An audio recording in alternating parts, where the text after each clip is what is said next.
Syria ছেড়ে Russia চলে গেছেন ক্ষমতাচ্যুত প্রেসিডেন্ট বাশার আল আসাদ, কিন্তু রাজধানী দামেস্কে এখনও পড়ে আছে তার সংগ্রহের 40টিরও বেশি বিলাসবহুল গাড়ি, যার মধ্যে রয়েছে ফেরারি, ল্যাম্বরগিনি, রোলস রয়েস, বেন্টলি ও আরও অনেক ব্র্যান্ডের গাড়ি।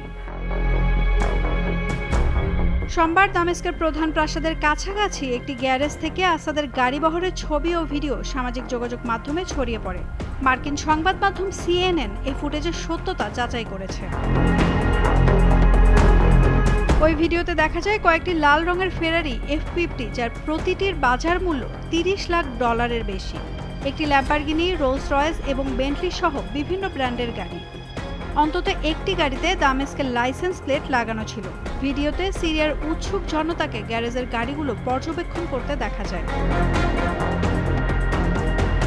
আসাদের বিলাসিতা ও তার গাড়ি সংগ্রহ এখন বিশ্বের আলোচনার বিষয়। এই ঘটনা সিরিয়ার জনগণের জন্য নতুন এক বাস্তবতার সূচনা হতে পারে, যেখানে শাসকের বিলাসিতা ও ক্ষমতার চূড়ান্ত নিদর্শন হিসেবে এসব গাড়ি ফেলে রেখে চলে যাচ্ছে। এর আগে রোববার বিদ্রোহী যোদ্ধারা দামেস্কে নিয়ন্ত্রণ নিতে শুরু করলে আসাদ তার পরিবার সহ দেশ ছেড়ে রাশিয়া চলে যান। এ ঘটনায় সিরিয়ায় বাশার আল আসাদ পরিবারের প্রায় 5 দশকের শাসনের অবসান ঘটে। নাওমিন নাসরিন, ডেইলি সান।